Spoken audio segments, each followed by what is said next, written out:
ஆண்டவராகிய இயேசுவின் நாமத்தில் உங்கள் யாவருக்கும் என் அன்பின் நல்வாழ்த்துக்கள்.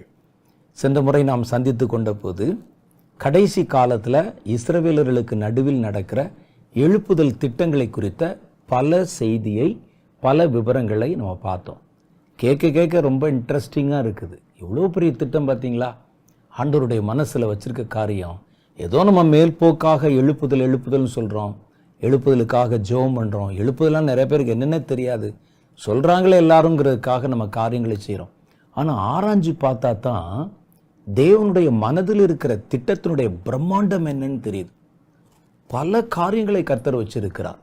எழுப்புதலுக்கு ஒரு நோக்கம் இருக்குது, இஸ்ரவேலர்களுக்கு சுவிசேஷம் அறிவிக்கிறதுல ஒரு நோக்கம் இருக்குது, அறிவிக்கப்பட்ட சுவிசேஷர்களுக்கு, ஊழியர்களுக்கு, அந்த யூதர்களில் முத்திரை போடுறதுல ஒரு நோக்கம் இருக்குது, கர்த்தருடைய வருகையில், ரகசிய வருகையில் ஒரு நோக்கம் இருக்குது, ரெண்டாவது வருகையில் ஒரு நோக்கம் இருக்குது.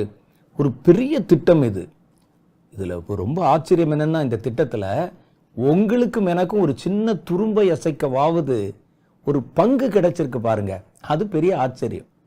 கர்த்தருக்குன்னு நீங்கள் செஞ்சது பரலோகத்தில் மறக்கப்படுவதே இல்லை. என்னை பொறுத்தளவில் முன்னெப்போதும் செய்யப்பட்ட ஊழியங்களை விட இந்த கடைசி நிமிஷ ஊழியம் இருக்கு பாருங்க, இதுதான் கர்த்தருடைய திட்டத்தை பரிபூர்ணப்படுத்துகிற நேரம், கிளைமேக்ஸ். இதில் ஊழியம் செய்கிறவங்க தான் ரொம்ப விசேஷமானவர்கள் என்பேன் நான். ஏன்னா இவங்க தான் கர்த்தருடைய திட்டத்தை முழுமை பெறுவதற்கு உதவி செய்கிறாங்க. இந்த காலகட்டத்தில் நம்ம இருக்கிறோம். கஷ்டம்தான், போராட்டம்தான், பிரச்சனை தான். ஆனால் இந்த காலகட்டத்தில் கர்த்தருடைய திட்டத்தை ஒரு பரிபூர்ணத்துக்குள்ளே கொண்டு வருகிற ஒரு பணியை நம்முடைய கைகளில் பெற்றிருக்கிறோம் என்பது ஒரு பெரிய பாக்கியம். அது இப்போ உங்களுக்கு தெரியாது. பரலோகத்துக்கு நீங்கள் போகும்போது அப்போ நீங்கள் அங்கே உயர்ந்த ஸ்தானத்தில் கொண்டாடப்படுவீர்கள் பாருங்க. அப்போ தான் உங்களுக்கு தெரியும் என்ன பெருசாக செஞ்சிட்டோம். ஒரு 4 இடத்துல போய் கர்த்தருடைய சுவிசேஷத்தை சொன்னோம், ஒரு இடத்துல ஒரு கூட்டத்தில் கொஞ்சம் பேருக்கு பேசினோம், இந்த எழுப்புதல் திட்டத்துக்காக ஜெபம் பண்ணோம், ஒரு 10 டிராக்ஸ் கொண்டே கொடுத்தோம், அப்படி நீங்கள் நினைப்பீங்க. ஆனால் நீங்கள் செய்த ஒவ்வொரு கல்லும், நீங்கள் எடுத்து வைத்த ஒவ்வொரு கல்லும் கர்த்தருடைய ராஜ்யத்தின் கட்டுமான பணியை முழுமை பெற வைப்பதற்கு உதவி செய்திருக்கிறது என்பதை கர்த்தர் மறந்து போக மாட்டார். நீங்கள் அவரிடத்தில் செய்த அன்பின் பிரயாசங்களை மறந்து போவதற்கு தேவன் அநீதி உள்ளவர் அல்லவே என்று ரோமரின் புஸ்தகம் அவரை பற்றி சொல்லுகிறது. நீங்க செஞ்ச காரியத்திற்கு கர்த்தர் அதை மறக்கவே மாட்டாராம். அன்பின் பிரயாசம். அதனால தான் நீங்க எதை செஞ்சாலும் ஏதோ நம்ம செய்யணுமேன்னு ஒரு பயத்தில் செய்கிறதோ, அல்லது இதில் நமக்கு ஏதாவது லாபம் கிடைக்கும் என்று செய்வதோ அந்த நோக்கம் இருக்கக்கூடாது. அதை நம்ம செய்யும்போது இது தகப்பனுடைய வேலை, அவருடைய வேலையை நிறைவேற்றணும் என்று அன்போடு அந்த காரியத்தை செய்யணுமா. அதுதான் வேதம் சொல்லுது, உங்களின் அன்பின் பிரயாசங்களை மறந்து விடுவதற்கு தேவன் அநீதி உள்ளவர் அல்ல அப்படின்னு. அப்போ கர்த்தர் அந்த காரியத்தை நிறைவேற்றுகிற அந்த கடைசி கால பணியில், கர்த்தருடைய ஊழியங்களை முழுமை பெற வைக்கக்கூடிய இந்த பணி காலத்தில் நம்ம பிறந்திருக்கிறோம் பாருங்க. பிறந்திருக்கிறோம், நம்ம ரட்சிக்கப்பட்டிருக்கிறோம் பாருங்க, ரட்சிக்கப்பட்டிருக்கிறோம், நம்ம ஊழியத்தை பெற்றிருக்கிறோம் பாருங்க. அதுதான் ஒரு பெரிய கிருபையாக நான் பல முறை நினைச்சு பார்ப்பேன். நம்ம கையில இதை கொடுத்துருக்கிறாங்களே அப்படின்னு. நீங்களும் அதை பற்றி அடிக்கடி நினைச்சு பார்க்கணும். இப்போதான் நம்ம தீவிரமாக வேலை செய்யணும். ஊழியத்தை வச்சு சம்பாதிக்கிறதுக்கோ, ஊழியத்தை வச்சு கட்டடம் கட்டுறதுக்கோ, ஊழியத்தை வச்சு நம்முடைய பெயர்களை பிரஸ்தாபம் பண்ணி கொள்வதற்கோ இனி ரொம்ப காலம் இல்லை. நீங்கள் எவ்வளோதான் சம்பாதிச்சு வச்சாலும் இருக்கிற காலம் இன்னும் கொஞ்சம்தான். இந்த கொஞ்ச காலத்துக்குள்ளே தான் நீங்கள் ஓடி உங்களுடைய ஓட்டத்தை நிறைவேற்றணும். மாத்திரல்ல, தேவனுடைய திட்டம் நிறைவேறுவதற்கு கர்த்தர் உங்களுக்கு கொடுத்திருக்கிற ஊழியத்தை, சித்தத்தை நீங்கள் செய்து முடிக்கணும். அது ரொம்ப முக்கியமானது. அப்போ பாருங்க, இந்த கடைசி காலத்தில் தேவன் வைத்திருக்கிற இந்த பிரம்மாண்டமான திட்டத்தில் யூதர்களுக்கு கர்த்தர் ஒரு விசேஷித்த ஒரு திட்டத்தை வைத்திருக்கிறார். அது யூதர்களின் ரட்சிப்பை பற்றி பேசுகிறது. அந்த திட்டத்தில் 2 பிரிவாக பிரித்து கர்த்தர் யூதர்களை ரட்சிப்புக்குள்ளே நடத்துகிறார் என்று நம்ம பார்த்தோம். முதல் பிரிவு என்னன்னா, யூதர்களுக்கு சுவிசேஷம் புறஜாதிகள் மூலம் சொல்லப்பட்டு அதுல ஒரு எழுப்புதல் உண்டாகி ஒரு திரள் கூட்டம் யூதர்கள், இஸ்ரவேலர்கள் ரட்சிக்கப்படுவாங்க. உங்களுக்கு கிடைத்த இரக்கத்தினாலே அவர்கள் இரக்கம் பெறுவாங்க. நீங்க பத்த வைப்பீங்க, அதுக்கப்புறம் அது பற்றி எரிய போகிறது. இந்த முதல் கட்ட ரட்சிப்பின் திட்டத்தில் 1,44,000 பேர் ஊழியர்களாக முத்திரையிடப்படுவாங்க. இந்த இடத்துல நமக்கு ஒரு கேள்வி வருகிறது. அது என்ன கேள்வி வருதுன்னா, நம்ம எவ்வளவு ஊழியம் செய்தோம், அதுல 1,44,000 பேர் தான் ரட்சிக்கப்படுவாங்களா அப்படின்னு நீங்க கேட்டீங்கன்னா, அதை முழுவதுமாக நம்ம அப்படி சொல்லிட முடியாது. ஒருவேளை நிறைய பேர் ரட்சிக்கப்படலாம். ஆனா ஊழியர்களாக முத்திரையிடப்பட்டவர்கள் இஸ்ரவேலர்கள்ல ஒவ்வொரு கோத்திரத்திலும் 12,000 பேர் வீதம் 1,44,000 பேர். ஒருவேளை மற்றவர்கள் விசுவாசிகளாக இருப்பாங்களோ இல்லையோ, அது கர்த்தருக்குத்தான் வெளிச்சம். கரெக்டா நம்ம போய் சொன்னா 1,44,000 பேரைத்தான் கர்த்தர் சந்திப்பார், மற்றவர்களெல்லாம் கைவிட்டு விடுவார் என்று நம்ம தப்பாகவும் நினைத்து விட முடியாது. இது ஊழியர்களுக்கு தான் முத்திரை போடுறாங்க. அப்ப இது முதல் கட்டம். ரெண்டாவது கட்டம் பாருங்க, இது சொல்லி முடிச்ச உடனே அடுத்து வானத்திலே தேவனுடைய பிள்ளைகள் புறஜாதிகளுடைய எண்ணிக்கை நிறைவேறி அவங்க எல்லாம் எடுத்துக்கொள்ளப்படுறாங்க. அதான் நிறைவேறுவது. அவங்களுடைய ஊழியம் நிறைவேறிடுச்சு. அவங்களுக்கு கர்த்தர் கொடுத்த திட்டம் கடைசியில் முழுமை பெற்று விட்டது. அந்த முழுமை பெறுவதுடைய கிளைமாக்ஸ்ல தான் ரகசிய வருகை வருகிறது. அதைத்தான் அங்க சொல்லுது. யூதருடைய எண்ணிக்கை எப்படியோ அதே மாதிரி புறஜாதிகளுடைய எண்ணிக்கை நிறைவேறிடுச்சு. எண்ணிக்கை மாத்திரம் இல்ல, அவங்களுக்கு கர்த்தர் கொடுத்த திட்டம், அவங்களுக்கு கொடுத்த ஊழியம் எல்லாம் நிறைவேறி சொன்னோடனே அவங்கள எல்லாம் கர்த்தர் என்ன செய்கிறார், தம்முடைய ரகசிய வருகையை எடுத்துக்கொண்டு விடுகிறார். அதுக்கப்புறம் இருக்கிற 7 வருஷத்துல தான் இந்த 1,44,000 ஊழியர்களுடைய ஊழியம் ஆரம்பிக்கிறது என்பதை குறித்து நம்ம பார்த்தோம். அப்ப முதல் 3 வருஷம் இஸ்ரவேலுக்குள்ள கடுமையாய் போராடி ஊழியம் செய்வாங்க. ஏன்னா இஸ்ரவேலர்கள் நடுவில் இந்த முதல் 3 வருஷம் அந்தி கிறிஸ்து ரொம்ப அபிமானத்தை பெற்றிருப்பார். அவங்களுக்கு தான் சலுகை. யூதன் என்று சொன்னாலே போதும், உங்களுக்கு விசா தேவையில்லை, பாஸ்போர்ட் தேவையில்லை, டிக்கெட் தேவையில்லை, எல்லா இடத்துலையும் சலுகை. அப்ப எவ்வளவு பெரிய ஒரு ஆட்சியாளன் நமக்கு இவ்வளவு சலுகைகளை கொடுக்கிறான்னு சொன்ன, அவன் கூடவே இருந்து அவனுடைய ஆட்சி அமைவதற்கு யூதர்கள் முழு பலமா உதவி செய்வாங்க. மாத்திரம் இல்ல, அவர்களுடைய நெடுநாள் ஆசையான எருசலேம் தேவாலயத்தை மறுபடியும் அவன் எழுப்பி கொடுப்பான். அந்த எழுப்பி கொடுத்த அந்த 3 வருஷ முடிவில், இதெல்லாம் நான் போன நிகழ்ச்சியில உங்களுக்கு சொன்னதுதான், நினைவூட்டுதலுக்காக சொல்லுகிறேன். அந்த 3 வருஷ முடிவில் அவன் தேவாலயத்துல தன்னை தேவனை போல காண்பிப்பான். அப்படி காமிச்ச உடனே தான் யூதர்கள் அலர்ட் ஆயிடுவாங்க. ஐயோ, இவன் உண்மையாகவே தேவனால் ஏற்படுத்தப்பட்டவன் அல்ல, மேசியாவும் அல்ல என்று அவர்கள் உணர்ந்து கொள்வாங்க. இதை குறித்து வேதத்தில் என்ன சொல்லுதுன்னா, 2 தெசலோனிக்கேயரின் புஸ்தகம் 2வது அதிகாரம் 4வது வசனத்துல, அவன் எதிர்த்து நிற்கிறவனாயும் தேவன் எனப்படுவது எதுவோ ஆராதிக்கப்படுவது எதுவோ அவை எல்லாவற்றின் மேலாக தன்னை உயர்த்துகிறவனாகவும் தேவனுடைய ஆலயத்தில், அப்பனா இந்த சம்பவம் நடக்கும்போது தேவாலயம் அங்கே எழுப்பப்பட்டு விட்டது என்று அர்த்தம். தேவனுடைய ஆலயத்தில் தேவன் போல உட்கார்ந்து தன்னைத்தானே தேவன் என்று காண்பிக்கிறவனாகவும் இருப்பான். 2 தெசலோனிக்கேயர் 2வது அதிகாரம் 4வது வசனம். இந்த சாத்தானுக்கு ஒரு ஆசை என்னன்னு கேட்டா, தான் ஆராதிக்கப்பட வேண்டும் என்பதுதான் அவனுக்கு ஆசை. சாத்தானுக்கு சும்மா பணம் சேர்ப்பதோ அல்லது பெரிய பெரிய ஆஸ்திகளை சேர்ப்பதோ அதெல்லாம் அவனுடைய ஆசை. அவருடைய ஆசை என்னன்னா, தான் தேவன் போல ஆராதிக்கப்படணும். ஆராதனை கூடங்களுக்கு மேலே என் சிங்காசனத்தை உயர்த்த வேண்டும். தேவ தூதர்களானாலும் மனிதர்களானாலும் தன்னை ஆராதிக்க வேண்டும். அதான் அவனுடைய விருப்பம். அதுக்கு தான் இவ்வளவு போராட்டம். அப்ப என்ன செய்வானா, இப்ப உலகம் முழுசும் தன்னுடைய கட்டுப்பாட்டில் வந்துருச்சு. யூதர்கள் தாங்கள் சொல்லுகிற எல்லாவற்றுக்கும் ஆமாம் ஆமாம் சொல்லி ஜால்ரா போடுறாங்க. இந்த நேரத்தில் என்ன செய்வான்னா, அவன் தன்னை ஒட்டுமொத்த உலகத்துக்கும் தேவனாக காண்பிப்பான். யூதர்களுக்கு மாத்திரம் இல்ல, ஒட்டுமொத்த உலகத்துக்கு நான் தான் கடவுள். அப்ப எல்லா மதத்தை சேர்ந்தவங்களுக்குமே பிரச்சனை வருது.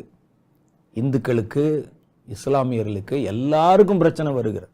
அவன் சொல்லுவான், நான் தான் தேவன். பாருங்களேன், அந்த வசனம் என்ன சொல்லுதுன்னா, முதல் கட்டமா தேவன் எனப்படுவது எதுவோ அது தேவன் அல்ல, தேவன் எனப்படுவது எதுவோ.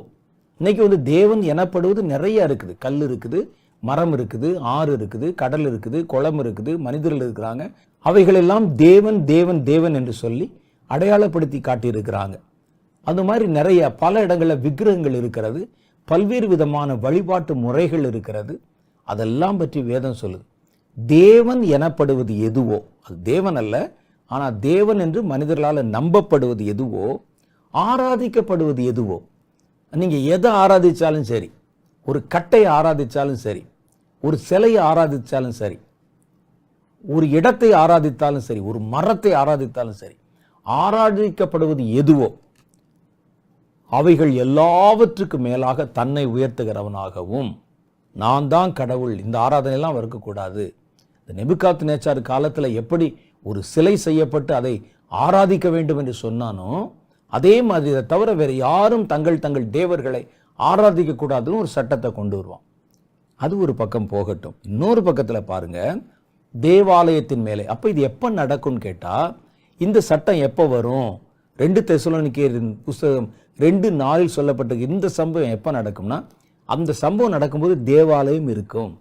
அப்பனா 3.5 வருஷ முடிவில், அடுத்த 3.5 வருஷத்தினுடைய துவக்கத்தில் இந்த சட்டம் போடப்படும் என்று நம்ம கணிக்க முடிகிறது. அப்ப இதுல என்ன போடுவான்னா, இனி யாருக்கும் தனித்தனி கடவுளர்கள் கிடையாது. நான் தான் கடவுள், என்னிடத்துல தான் உங்களுடைய விண்ணப்பங்களை வைக்கணும், என்னைத்தான் நீங்க ஆராதிக்கணும். ஏன்னா உங்களுக்கு உணவு கொடுப்பது, உங்களை கட்டுப்படுத்தி வைத்திருப்பது, உங்கள் மேல ஆளுமை செய்வது நான் தான் அப்படின்னு ஒரு சட்டத்தை கொண்டு வரும். அவன் அதை கொண்டு வந்து தேவனுடைய ஆலயத்தை, எப்படி நம்ம ஏற்கனவே பார்த்த போது இயேசு வரும் பொழுது 1000 வருட அரசாட்சியில ஆவிக்குரிய காரியங்களுக்கு எருசலேமை தலைமையகமாக வைத்திருப்பாரோ, அதே மாதிரி சாத்தான் இந்த எருசலேம்ல தேவாலயத்தை கட்டி, அநேகர் நினைச்சிருப்பாங்க நமக்காக கட்டுகிறார் என்று நினைச்சிருக்காங்க யூதர்கள். அவன் கட்டினது அவர்களுக்காக அல்ல, தனக்காக, தான் அதன் மேல தேவனாக உட்காருவதற்காக. இப்படித்தான் நம்ம நிறைய காரியங்கள்ல முட்டாள்தனமாக நம்ம இருந்து விடுவோம். என்ன செய்வோம்னு சொன்னா, ஒருவன் ஊழியம் செய்கிறான், அவன் எதுக்கு ஊழியம் செய்யறான்னு நம்ம யோசிக்க மாட்டோம். அவன் தனக்காக தன் பெயரை பிரஸ்தாபப்படுத்த ஊழியம் செய்யறானா, அல்லது உண்மையிலே தேவனுக்கு ஊழியம் செய்யறானா, அல்லது நமக்கு பிரயோஜனம் உண்டாகும்படி கர்த்தருடைய வேலை செய்யறானா, இதெல்லாம் யோசிக்க மாட்டோம் நம்ம. இங்கே அப்படிதான் அவங்க செய்வாங்க. அவர்கள் நினைத்தது தேவனுக்கு ஆலயத்தை கட்டுகிறான், நம்ம தேவனை ஆராதிப்பதற்கு நமக்காக அந்த ஆலயத்தை கட்டுகிறான். அவன் 2 காரியத்துக்கும் கட்டல, தனக்காக கட்டினான். தான் அதன் மேல உட்கார்ந்து ஆட்சி படத்தை வைப்பதற்கு, அதற்கு யூதர்களை பயன்படுத்தி கொண்டான், அவருடைய அறியாமையை பயன்படுத்தி கொண்டான். ஏன்னா இதெல்லாம் ஏற்கனவே வேதத்தில் எழுதப்பட்டிருந்தாலும் படிச்சா தானே, படிக்கிறது இல்லை. அதனாலதான் சொல்லப்படுகிற எல்லாவற்றையும் நம்ம நம்பி விடுகிறோம். ஒரு ஊழியத்தை பார்த்தா நோக்கத்தை பார்க்கணும். நம்ம எந்த ஒரு விஷயத்திலுமே நோக்கம் என்னன்னு பாருங்க, அதான் ரொம்ப முக்கியம். ஒரு ஊழியம் செய்யறான், என்ன நோக்கம்? நான் இன்னைக்கு கர்த்தருடைய வேலை செய்கிறேன், என்ன நோக்கம்? நான் பிரசங்கம் பண்ண என்ன நோக்கம்? என்ன நோக்கத்துக்காக செய்கிறார் அவர்? இவர் கர்த்தருடைய ராஜ்யம் வரணும் செய்கிறாரா, அல்லது கர்த்தர் மேல் கொண்ட அன்பினால செய்கிறாரா, அல்லது ஜனங்கள் நடுவிலே தன் பெயரை பிரஸ்தாபப்படுத்துறதுக்கு செய்கிறாரா, அல்லது இதை வைத்து ஏதோ பணம் காசு சம்பாதிக்க செய்கிறாரா? யோசிக்கணும். அப்ப ஆலயம் கட்டுறாருன்னு சொல்றதுக்காக அவர் கிறிஸ்துவாகிவிட மாட்டார். அந்த கிறிஸ்துவும் ஆலயம் கட்ட முடியும். அதுலதான் நம்ம ரொம்ப கவனமாக நடந்து கொள்ள வேண்டும். அப்ப வேதத்துல இது சொல்லப்பட்டிருக்கிறது. இந்த காலகட்டத்தில் யூதர்கள் அவனுக்கு எதிராக திரும்புவாங்க. இப்ப ஜனங்களை எல்லாம் ஒருநிலைப்படுத்துவதற்கு இன்னொரு திட்டத்தையும் அவன் கொண்டு வருவான். அது என்னன்னா, எல்லாரும் தங்களுடைய வலது கையிலாவது நெற்றியிலாவது ஒரு முத்திரை தரித்து கொள்ள வேண்டும்.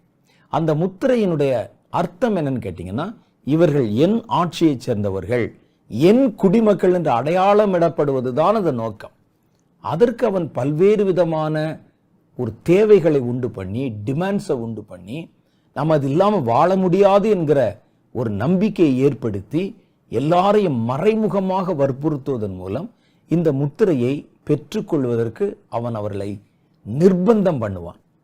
எல்லாரும் இந்த முத்திரையை போடணும் அப்படின்னு வேதத்தில் அதை பற்றி சொல்லுது பாருங்க.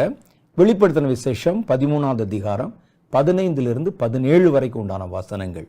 மேலும் அம்மிருகத்தின் சொரூபம் பேசத்தக்கதாகவும், மிருகத்தின் சொரூபத்தை வணங்காத யாவரையும், மிருகம் என்பதே அந்தி கிறிஸ்துவை குறிக்கிற ஒரு வார்த்தை. அப்ப நான் சொன்னேனே, ஆராதிக்கப்படுவது எதுவோ, தேவன் எனப்படுவது எதுவோ, தேவாலயத்தின் மேல உட்கார்ந்து அவன் தன்னை ஆராதிக்கப்படுகிற தேவனாக ஜனங்களுக்கு காண்பிப்பான். அவர்களை தன்னை ஆராதிக்க வைக்க நிர்பந்தம் பண்றதுக்கு தான் இந்த முத்திரை என்ற ஒரு ஸ்கீமை கொண்டு வர்றான். அதை கொண்டு வந்து என்ன செய்யறான் பாருங்க. மேலும் அம்மிருகத்தின் சொரூபம் பேசத்தக்கதாகவும், மிருகத்தின் சொரூபத்தை வணங்காத யாவரையும் கொலை செய்யத்தக்கதாகவும், மிருகத்தின் சொரூபத்திற்கு ஆவியை கொடுக்கும்படி அதற்கு சத்துவம் கொடுக்கப்பட்டது. அது சிறியோர் பெரியோர் ஐஸ்வர்யவான்கள் தரித்திரர் சுயாதீனர் அடிமைகள் இவர்கள் யாவரும் தங்கள் தங்கள் வலது கைகளிலாவது நெற்றிகளிலாவது ஒரு முத்திரையை பெரும்பிடிக்கும். அந்த மிருகத்தின் முத்திரையாவது அதன் நாமத்தையாவது அதன் நாமத்தின் இலக்கத்தையாவது தரித்து கொள்ளுகிறவன் தவிர வேறு ஒருவனும் கொள்ளவும் விற்கவும் கூடாதபடி செய்தது. இதிலே ஞானம் விளங்கும். அந்த மிருகத்தின் இலக்கத்தை புத்தியுடையவன் கணக்கு பார்க்க கடவன். அது மனுஷனுடைய இலக்கமாய் இருக்கிறது. அதோட இலக்கம் 666 என்று சொல்லி வேதம் சொல்லுகிறது. பாருங்க, இப்போ இவர் தன்னை தேவன் என்று பிரகடனப்படுத்திட்டாரு. யாரு? அந்தி கிறிஸ்து. நான் தான் தேவன் என்று சொல்லி எல்லாருக்கும் சொல்லிட்டான் அந்த ஆட்சியாளன். சொல்லிட்டு தேவாலயத்தில் அதான் அவருக்கு ஒரு முக்கியமான ஒரு ஆராதனைக்கு உண்டான பிரதான ஸ்தலம் அது. அங்கே போய் உட்கார்ந்துட்டு இப்போ சட்டம் போடுகிறான். எல்லாரையும் தன்னை ஆராதிக்க வைக்க வேண்டும் அல்லவா? அதற்கு அடுத்த திட்டம் என்ன திட்டம்னு கேட்டால் முத்திரை போடணும். முத்திரை போடாதவனையும் வணங்காதவனையும் கொல்லும்படிக்கான அதிகாரம் கொடுக்கப்பட்டது. இது போடலைன்னா என்னை ஏற்றுக்கொள்ளவில்லை என்ற அர்த்தம். உனக்கு சாப்பிட்றதுக்கு ஒன்றும் கிடைக்காது, எதையும் ஒன்று விற்கவும் முடியாது, வாங்கவும் முடியாது, சமுதாயத்திலிருந்து நீங்கள் வேறறுக்கப்பட்டு போகணும் அப்படின்னு ஒரு நிர்பந்தத்தை கொண்டு வருவான். அந்தி கிறிஸ்துவின் ஆணைப்படி பூமியின் குடிகள் யாவரும் அவனுடைய முத்திரையை தரித்து கொண்டாலும், எல்லாரும் வேற என்ன செய்யறது? சாப்பாடு போடுறான் அல்லது நமக்கு நிர்பந்தம் பண்றான், முத்திரை இல்லாவிட்டால் வாழ முடியாது அப்படிங்கிற மாதிரி ஒரு சூழ்நிலையை உண்டாக்கிடுவாங்க. ஒரு காலத்துல இந்த செய்தியை நம்ம பேசிட்டு, அப்படி ஒரு நிர்பந்தம் வந்தால் முத்திரை போட்டா நீங்க சாப்பிடலாம், முத்திரை போட்டா உங்களுடைய தேவைகளுக்கான பொருளை வாங்கி கொள்ளலாம், முத்திரை போடாவிட்டால் நீங்கள் ஒன்றையும் பெற்றுக்கொள்ள முடியாது. அப்படி ஒரு நிர்பந்தம் வந்தால் நீங்கள் என்ன செய்வீங்கன்னு கேட்டால், நிறைய கிறிஸ்தவர்கள் நாங்கள் முத்திரை வாங்க மாட்டோம், செத்தாலும் சாகிறோம் அப்படிலாம் வசனம் பேசுவாங்க. ஆனால் பாருங்கள், நீங்கள் சொன்னது உண்மை தானா? அது இல்லாமல் உங்களால் வாழ முடியுமா என்பதற்கு ஒரு சின்ன ஒரு சோதனை. இப்போ இடைப்பட்ட காலத்தில் பாருங்கள், அரசாங்கங்கள் உலகத்தில் எல்லா தேசத்து அரசாங்கங்களும் சில சட்டங்களை கொண்டு வந்தது. ஒரு பெரிய கொள்ளை நோய் உலகத்தை அச்சுறுத்திய போது இந்த கொள்ளை நோய்க்கு எதிராக ஒரு தடுப்பூசி போடணும். அது உண்மையிலே தடுப்பூசியா, அது முழுசா தடுக்குமான்னு கேட்டால் அதற்கு பதில் இல்லை. ஆனால் நாங்கள் சொல்கிறோம் நீங்கள் போடணும், யாரும் எதிர்கேள்வி கேட்க முடியாது. அது போட்டுட்டு அதற்குண்டான அடையாள அட்டை வாங்கலைன்னா நீங்கள் பிரயாணம் செய்ய முடியாது, கடைக்கு போக முடியாது, உங்கள் வீட்டில் குடியிருக்க முடியாது என்ற ஒரு நிர்பந்தம் வந்த போது நம்ம யாரும் அதை எதிர்த்து நிற்க முடியல, பேச முடியல. இதுவே இப்படி இருந்ததுன்னா இனிமே தான் ரியல் வருது, பெரிய காரியம் வருது. அப்போ ஒவ்வொருவரையும் கண்காணித்து அவருடைய கைகளிலே நெற்றிகளிலே முத்திரை போடுகிற ஒரு திட்டத்தை கொண்டு வருவான். தன்னை வணங்காதவர்களை கொல்லும்படிக்கு ஒரு ஆணை போடுவான். என்ன செய்ய போறாங்க யோசிச்சு பாருங்க. அப்படிப்பட்ட ஒரு காலத்துல தான் இந்த யூத எழும்பின ஊழியர்கள் யூதர்கள் நடுவில் தீவிரமாக வேலை செய்வாங்க. அவ ஏற்கனவே நொந்து போயிருக்கானா, ஆனால் அடுத்து என்னன்னு பல பேருக்கு தெரியாது. இவங்க பல தடவை சொல்லி இருந்தாலும் அதை அவர்கள் கவனிக்கவில்லை. இந்த ஊழியர்கள் ஊழியம் செஞ்ச போது அதை கவனிக்கல. அவன் கொடுக்கிற சலுகைகள்லேயே அவங்க மனம் குளிர்ச்சி அடைந்து அதிலே திருப்தி அடைந்து அப்படி தங்கிட்டாங்க. அப்போ இப்போ அவங்களுக்கு நெருக்கடி. ஒன்று அவனை வணங்கணும், வணங்கணும்னா முத்திரை போடணும், முத்திரை போடலைன்னா ஒன்றும் கிடைக்காது. அது யூதன் என்று சொன்னாலே வேட்டையாடுகிறான். ஒருவன் யூதன் என்று சொன்னால் அவனைத்தான் ரொம்ப விசேஷமா நிர்பந்திக்கிறாங்க, என்னை வணங்கு, ஆராதனை செய்யணும், இல்லாவிட்டால் விரட்டுறாங்க. என்ன செய்வதுன்னு அந்த நேரத்தில் யூதாவிலே ஒரு கலக்கம் உண்டாகும். முதல் 3 வருஷம் முடிவில், அடுத்த 3 வருஷத்தினுடைய துவக்கத்தில் அவர்களுக்கு அடுத்து என்னன்னு தெரியாது, எது உண்மை எது பொய், ஒரு பெரிய குழப்பத்தில் இருப்பாங்க. ஏன்னா நம்ம வேதத்தில் இயேசுவை ஏற்றுக்கொண்டதுனால அவர் தந்த வசனத்தில் இனி வருகிற எதிர்கால திட்டங்கள், தேவனுடைய காரியங்கள் மனசில் இருக்கிறதெல்லாம் நம்ம ஓரளவு நிதானிச்சு வச்சிருக்கிறோம். அவனுக்கு தெரியாது இல்ல, அவர்கள் இன்னும் அந்த பழைய பாரம்பரியத்திலே தானே இருக்கிறாங்க. அவர்களுக்கு இந்த மாதிரி வசனங்கள், இனி வருகிற எதிர்காலத்தை குறித்த கால குறிப்புகள் ஒன்றும் தெரியாது அவங்களுக்கு. இனி அடுத்து என்ன செய்வது என்று அவர்கள் யோசித்து கொண்டிருக்கிற நேரத்துல தான் இந்த யூதர்கள் அவங்க நடுவில் போய் இயேசுவை பற்றி அவங்களுக்கு சொல்லுவாங்க. இப்போ அவன் ஒளிந்து கொண்டிருக்கிற நேரத்தில், வேற வழியே தெரியாத நேரத்தில், இதுவே வழி, இதில் நடவுங்கள் என்றும், இயேசுதான் வழியும் சத்தியமும் ஜீவனும் என்றும் அவர்கள் பலமாக ரூபித்து அதை வெளிப்படுத்துவாங்க. இயேசுதான் உண்மையான தேவன், வேதத்தில் சொல்லப்பட்ட காரியம். அப்போ இந்த நேரத்தில் பசியிலையும் பஞ்சத்திலையும் ஏமாற்றத்திலும் அடிபட்ட யூதர்கள் திரளான பேர் இதை ஏற்றுக்கொள்ள ஆரம்பிப்பாங்க. இந்த யூத ஊழியக்காரர்கள் யூதர்கள் நடுவிலே ஊழியம் செய்வாங்க. அதே நேரத்தில் புறஜாதிகள் நடுவில் எழுப்புதலில் எழுப்பப்பட்ட ஒரு கூட்டம் பேர், அவங்களுடைய ஊழியம் இப்போ தான் ஸ்டார்ட் ஆகும். அவர்கள் புறஜாதிகளுக்கு நடுவில் இதே மாதிரி ஊழியம் செய்வாங்க. எல்லா இனத்தாரும், யூதர்கள் மாத்திரம் இல்லை, எல்லா இனத்தாரும் அந்தி கிறிஸ்துவனுடைய ஆட்சி காலத்தில் 2வது 3 வருஷத்துல ஒவ்வொருவரும் பாதிக்கப்பட்டிருப்பாங்க. ஒவ்வொருவரும் வேற வழி இல்லைன்னு சொல்லி அகப்பட்டு கொண்டதை போல இருப்பாங்க. அந்த நேரத்தில் அவர்கள் நடுவில் போய் இயேசுனுடைய ராஜ்யத்தின் சுவிசேஷத்தை சொல்லுவாங்க. இனி ரொம்ப நாள்ல வெறும் 3 வருஷம்தான், பல்ல கடிச்சு பொறுத்து கொள்ளுங்கள். கர்த்தர் உங்களை ஏற்றுக்கொண்டால் பாதுகாக்க வல்லவர். அவர் எப்படி வனாந்தரத்துல இஸ்ரவேலர்கள் வழி நடக்கும் போது விதைக்காமலும் அறுக்காமலும் நூற்காமலும் சேர்க்காமலும் இருந்த போது அவர்களை பிழைப்பூட்டினாரோ, அதே போல முத்திரை இல்லாம உங்களை 3 வருஷமும் பராமரிக்க அவர் வல்லமையுடையவராய் இருக்கிறார் என்று சொல்லி பலமான அடையாளங்கள் மூலம், அப்பதான் நீங்க பார்த்தீங்கன்னா கர்த்தருடைய பலத்த வரங்கள், வல்லமைகள், அடையாளங்கள் எல்லாம் நேருக்கு நேர் நடக்கிறத பார்க்க முடியும். இப்பெல்லாம் பார்த்தீங்கன்னா ஒரு அற்புதங்கள், வேதத்தில் சொல்லப்பட்ட காரியங்கள்லாம் இங்கொன்றும் அங்கொன்றுமாக நடப்பதாக சொல்லப்படுகிறது, கேள்விப்படுகிறோம். ஆனா இனி அப்படி இல்லை. இந்த உபத்திரவ காலத்துல தான் கிறிஸ்து தன்னை பரிபூர்ணமான அவருடைய பலம் வெளிப்படும். அது வரைக்கும் அது வெளிப்படாது. நல்லா ஒரு காரியத்தை யோசிச்சு பாருங்க. வேதத்தில் சொல்லப்பட்டிருக்கிறது, ஷாத்ராக், மேஷாக், ஆபத்நேகோ அவர்கள் இதே மாதிரி நிர்பந்தம் பண்ணப்பட்டாங்க. முதல்ல எல்லாம் சுமூகமாக தான் இருந்தது. 3 நேரம் ஆராதனை பண்ணாங்க. தன்னுடைய நண்பரோடு சேர்ந்து தானியலோட நல்ல 3 நேரம் தேவனை வழக்கத்தின்படி ஆராதிச்சாங்க. ஒன்றும் பிரச்சனை இல்லை. திடீர்னு பார்த்தீங்கன்னா அவர்களுக்கு எதிராக சட்டங்கள் திரும்பினது. அப்போ இவர்கள் அந்த சிலையை நமஸ்கரிக்க மாட்டோம், சேவிக்க மாட்டோம்னு வைராக்கியமாய் நின்று கொண்டார்கள். உபத்திரவம் வந்தது.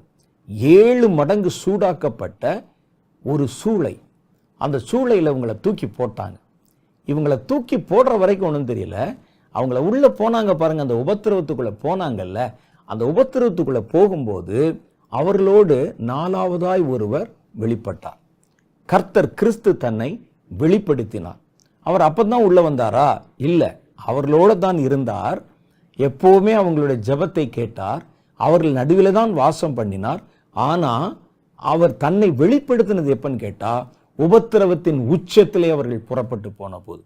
அதே மாதிரி தான் ஒரு பக்கம் உபத்திரவ காலம், ஒரு பக்கம் மகா உபத்திரவ காலம், மனித குலம் முழுவதற்கும் உபத்திரம் என்று சொல்லப்பட்டாலும் இந்த நேரத்துல தான் இந்த ஊழியர்கள் எழும்பி ஊழியம் செய்றாங்களே.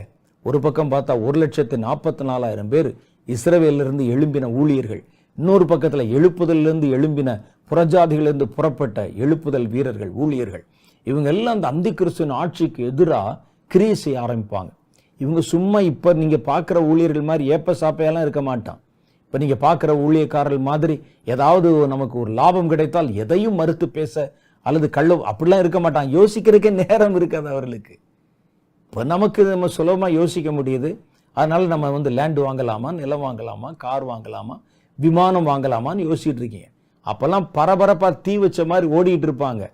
அவர்களுக்கு கிறிஸ்துவை தவிர வேற எதை பற்றி நினைப்பதற்கு அவகாசமே இருக்காது. இந்த காலகட்டத்தில் தான் கிறிஸ்து தன்னை பூர்ணமாய் வெளிப்படுத்துவார் அவங்க நடுவில்.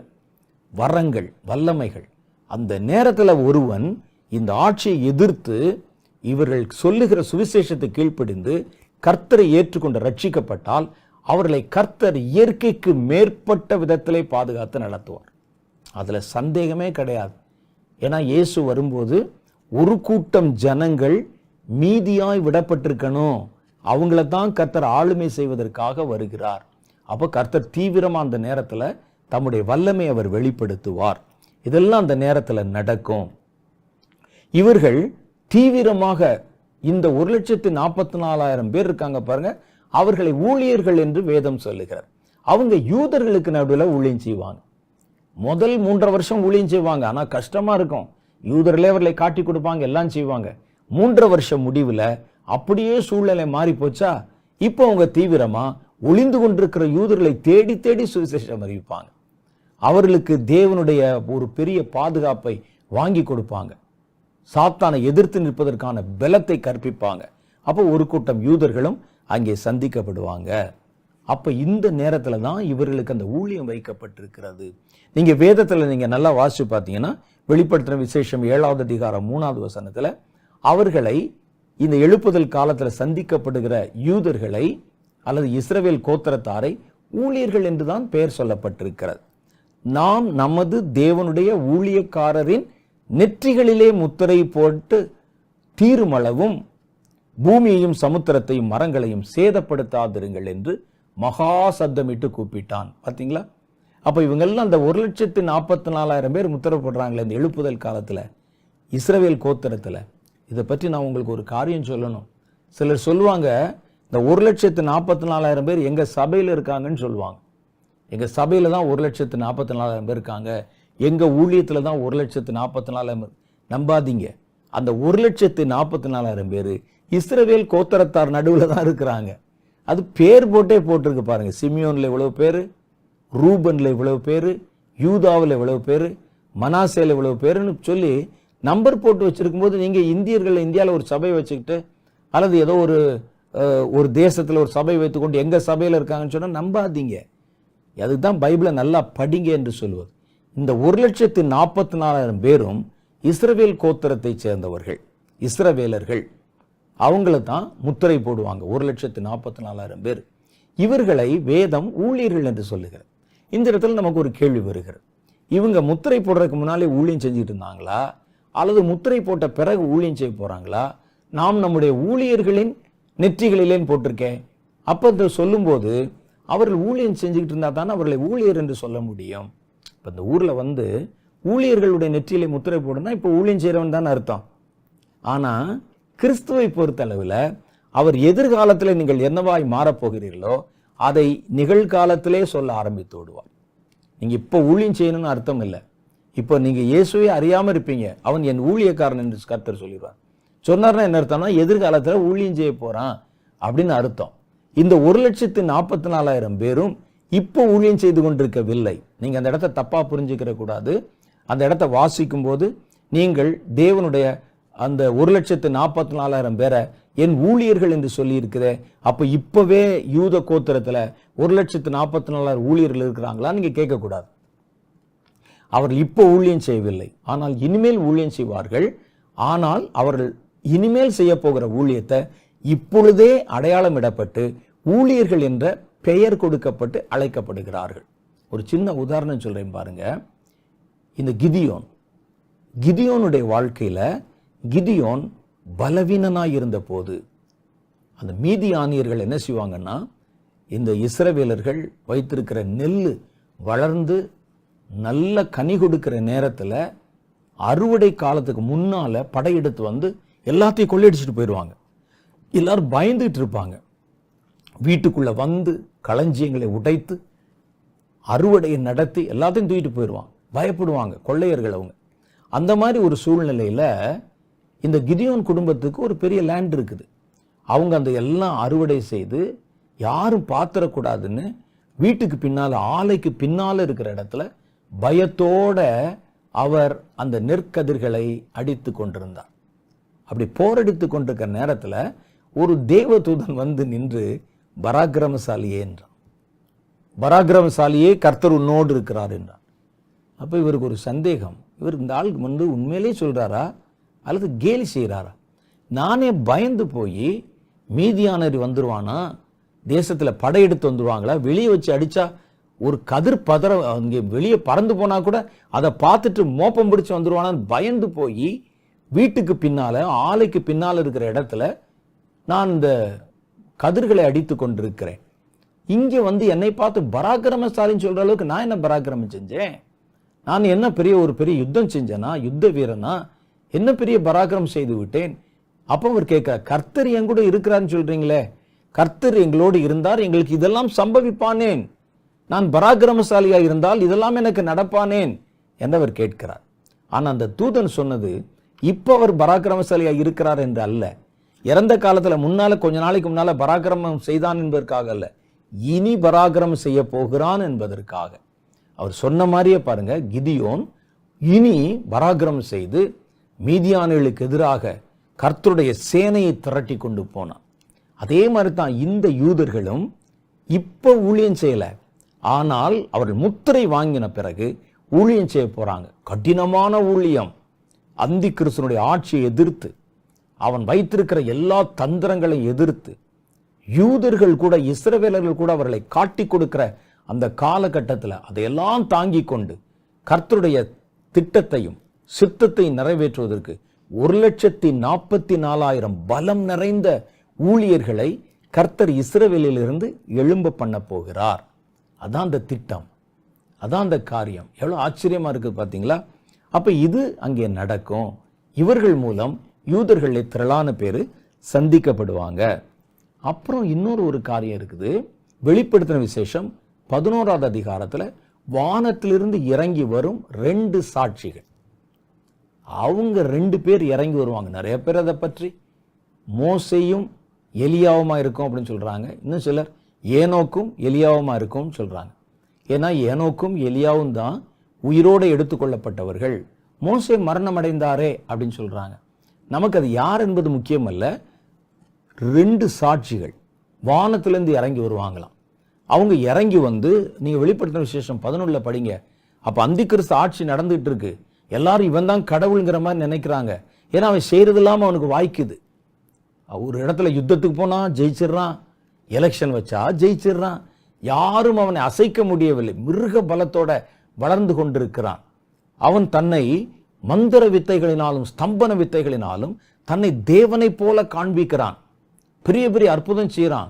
சில பேசுது, அவனை எதிர்க்க முடியல. யாரையும் ஒவ்வொருவரையும் கண்காணிக்கிறான். எப்படின்னு தெரியல. அவ்வளவு பலத்தோடு அவன் இருக்கிறான் என்று அவர் நம்பிக்கொண்டிருக்கிற நேரத்தில் 2 சாட்சிகள் பூமியில இறங்கி வருவாங்க. அவர்கள் பரத்தில் இருந்து இறங்கி வருவாங்கன்னு வேதம் சொல்லுகிறது.